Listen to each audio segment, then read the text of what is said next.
Depois de alimentar durante meses o discurso de responsabilidade fiscal, o ministro da Fazenda, Fernando Haddad, agora se limita a reverberar o presidente Lula e culpar a gestão de Jair Bolsonaro pelos problemas enfrentados pela equipe econômica em 2 anos e 3 meses de gestão. Eu vou frisar isso aqui. O governo Lula, nesse 5º mandato petista, já está aí há 2 anos e 3 meses e ainda está culpando a herança maldita, entre aspas, que é o que fazia lá atrás também. Não mudou o método. Um dia após o Comitê de Política Monetária do Banco Central, o Copom, que é chefiado por Gabriel Galípolo, indicado pelo Lula, elevar a taxa de juros em 1 ponto percentual, como tinha antecipado o antagonista.com.br, Haddad responsabilizou Roberto Campos Neto pelo aumento da taxa Selic para 14,25%. A gente tem o vídeo do Haddad e esse programa é muito generoso, sempre mostra as fontes primárias para vocês. Pode rodar. O antigo presidente do Banco Central foi nomeado pelo Bolsonaro e ficou 2 anos além do mandato do Bolsonaro, né, na presidência do Banco Central. Você contratou, como dizem, 3 aumentos bastante pesados na Selic, na última reunião do ano passado. Você não pode, na presidência do Banco Central, dar um cavalo de pau depois que você assumiu. Isso é uma coisa muito delicada. Quer dizer, o novo presidente, com os novos diretores, eles têm aí uma herança a administrar, mais ou menos como eu tive uma herança a administrar em relação ao Paulo Guedes. Não foi fácil você manter o país funcionando depois de 2022. Em 2022 foi feito um estrago nas contas públicas brasileiras para garantir o resultado eleitoral que você não pode imaginar. Mas não estava tudo lindo e maravilhoso no governo? Não é simplesmente um problema de comunicação, a sociedade que não estava entendendo todas aquelas medidas positivas em seu benefício que o governo Lula estava fazendo? Não era só trocar, portanto, o chefe da Secretaria de Comunicação Social da Presidência, o Paulo Pimenta, pelo Sidônio Palmeira, que pronto, a sociedade iria descobrir que está vivendo num país maravilhoso, num mundo encantado da propaganda petista. Mas não, 2 anos e 3 meses depois, eles estão colocando a culpa ainda nos antecessores. E o Gabriel Galípolo está lá decidindo, comandando a equipe que decide pela elevação de 1 ponto percentual na taxa de juros. O governo é um governo irresponsável do ponto de vista fiscal, agora falando aqui o português bem claro, o Lula só fala em gastar, fica dizendo que gasto é investimento, os 3 poderes estão torrando dinheiro público até não poder mais, inclusive com diversos escândalos aí no meio, vários dos quais a gente tem tratado nesse programa, acho que hoje inclusive tem um na pauta. E o que acontece são as consequências. Você tem inflação e o Banco Central precisa remediar a inflação provocada pelo governo Lula, em boa parte pelo governo Lula, e a taxa de juros é aumentada. Então antes eles ficavam crucificando o Roberto Campos Neto para fingir que não tinham responsabilidade sobre a inflação e sobre a decisão do Banco Central, que é uma consequência da irresponsabilidade deles. Agora troca o presidente do banco, é um diretor indicado pelo Lula e eles continuam com uma narrativa que eles precisam, vamos dizer assim, fazer todo um malabarismo para sustentar, Duda Teixeira. Pois é, não faz sentido culpar o Banco Central da época do Roberto Campos Neto, porque as medidas que o Banco Central pode fazer é com o objetivo ali de conter a inflação, né? Mas o Banco Central não gera inflação, não provoca inflação. Aliás, o objetivo do Banco Central é tomar ali aquele remédio amargo para impedir que ela cresça demais. Quem realmente tem a caneta na mão e que toma as decisões econômicas é o governo. Teve um aumento responsável de gastos no final do governo do Jair Bolsonaro, teve uma aprovação lá de uma PEC, acho que era a PEC do fim do mundo que se falava naquela época, que aumentou muitos gastos, aumentou o valor do Bolsa Família, isso aí realmente, agora isso aconteceu com o apoio dos bolsonaristas e dos petistas. Exatamente. O Lula, quando assume em janeiro de 2023, ele segue a toada. Você não tem nenhum movimento de parte do governo Lula com o Fernando Haddad no Ministério da Fazenda, com preocupação de fato de cortar gasto, né? Responsabilidade fiscal. A gente só ouviu, ficamos 2 anos ouvindo só as matemáticas, as soluções mirabolantes do Fernando Haddad para tentar resolver a questão do equilíbrio fiscal. Nada disso se mostrou eficiente ou eficiente a ponto de realmente trazer essa confiança dos brasileiros e dos investidores que a questão do equilíbrio fiscal ia acontecer. E aí agora, com 2 anos e 3 meses de mandato, achar que a culpa... Querer convencer alguém de que a culpa é do Banco Central, do Roberto Campos Neto, assim, não vai colar, né? A gente ontem aqui estava comentando uma pesquisa de como o mercado vê o Haddad e claramente os investidores aqui botam a culpa no governo, no Lula e no Haddad.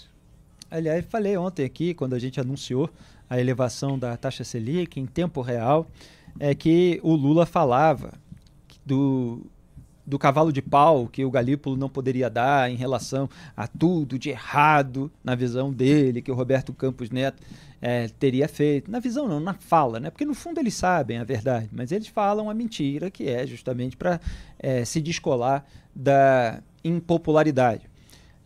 E agora, a gente até, eu falei no final do programa, a gente já imagina o que eles vão dizer, né? E eles mantiveram a mesma toada. Então, quando o Copom decidiu elevar a taxa básica de juros em janeiro, o Lula utilizou esse mesmo discurso usado agora pelo Haddad para passar pano para Gabriel Galípolo, presidente do Banco Central, indicado pelo presidente da República. Vamos soltar o vídeo do Lula falando do cavalo de pau, daquela época que eu tinha lembrado.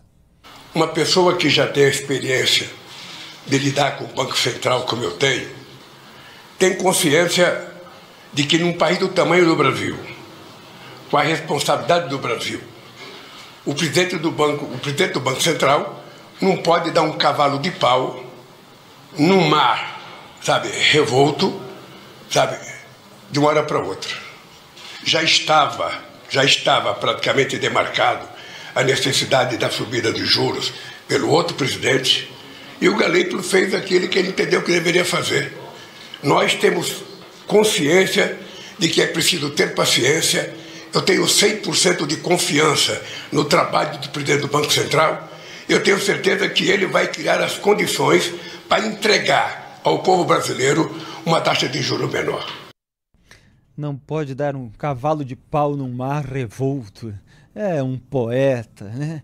No PT, coube ao presidente interino do partido, senador Humberto Costa, e ao deputado Lindbergh Farias, namorado de Gleisi Hoffmann, culpar Campos Neto pelo aumento da Selic na gestão do Galípolo. Vamos ver a imagem.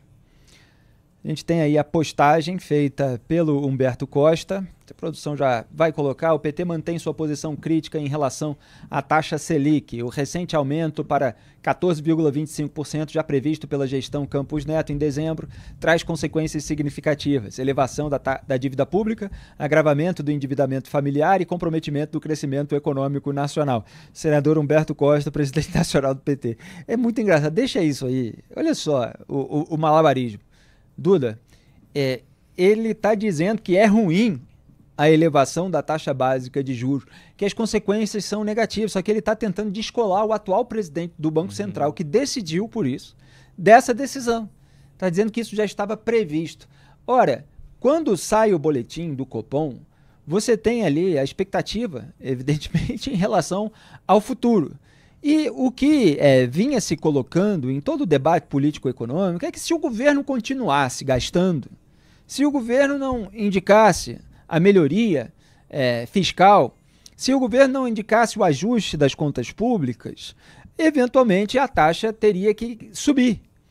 Então isso não vem como uma decisão previamente tomada que não pode ser derrubada pela gestão seguinte. Então eles buscam espalhar uma narrativa completamente falseada. Isso vem simplesmente como um alerta de que, olha, se vocês do governo não fizerem o seu dever de casa, nós teremos que remediar aqui a inflação com o aumento da taxa básica de juros. Então eles tentam culpar lá atrás como se isso já estivesse decidido. Olha, ele chegou agora, não pode dar um cavalo de pau no mar revolto. Essa decisão já estava tomada. Mentira! O que havia ali é uma análise de cenários. Se as tendências, se os fatores continuarem esses, o efeito será aquele. Os fatores continuaram porque o governo não faz o seu dever de casa e até o diretor indicado pelo governo tem que tomar essa atitude, mesmo que o discurso seja contrário à própria prática. Duda Teixeira. Acho que vale uma comparação aqui com a Argentina. A Argentina, quando o Javier Milei assumiu a presidência, a Casa Rosada, a taxa de juros era de 133% ao ano. Caiu para menos de 30% ao ano. Olha essa queda. Então é o seguinte, o Lula fala que não dá para dar cavalo de pau, é só olhar e perguntar o que o Milei fez. O que o Milei fez? Não deu cavalo de pau, ele pegou uma motosserra e cortou os gastos. Então, poderia muito bem ter feito a coisa certa desde o começo, não fez, 2 anos só que esse governo só gasta, e aí a consequência é essa, é o aumento dos juros, não dá para culpar outra pessoa. E a gente tem a imagem da postagem do Lindbergh Farias também. O lindinho da Odebrecht escreveu o seguinte: essa política monetária é um equívoco com impactos nefastos para a economia brasileira e também para a questão fiscal no nosso país. Cada 1% a mais na taxa básica de juros, temos um aumento de gastos com juros da dívida de algo em torno de 50 bilhões de reais. O mercado defende ajuste fiscal, mas ao mesmo tempo pressiona por uma política monetária que causa um verdadeiro rombo nas contas públicas. Entendemos que a decisão de dezembro tomada por Campos é um cinismo assim, impressionante, né? Não digo, eu sempre que falo essa palavra me arrependo um segundo depois, porque eu não me impressiono mais, mas é para enfatizar a magnitude, a dimensão do cinismo petista. Já deixou pré-fixado 2 aumentos de 1% na Selic. Gente, não existe isso, de se deixar pré-fixado 2 aumentos, não existe, é aquilo que eu expliquei. Você faz a análise de cenário, você fala, olha, se continuar nessa direção aqui, o BC vai acabar impelido a fazer isso. Mas o BC pode tomar a decisão a qualquer momento, contrariando qualquer expectativa anterior. E não tomou, o Galípolo não tomou, o indicado Lula não tomou. E ele continua. Esse guidance deixou amarrado o BC, mas chama atenção para os efeitos dessa política, tanto para o aspecto fiscal quanto para a atividade econômica. Nós vamos insistir na necessidade urgente de rever essa política monetária. Veja, Duda, que o Lindbergh ele inverte os fatores. Ele faz parecer que é a taxa de juros que influencia na política fiscal do governo e não a política fiscal do governo que provoca o aumento na taxa de juros. Exato, a gente tem que saber muito bem o que é a causa e o que é a consequência. Agora, Felipe, pensando, eles vão ficar mais 2 anos gastando o que não tem? Porque se continuarem fazendo isso, o que vai acontecer nos próximos 2 anos de governo Lula? Os juros vai subir cada vez mais.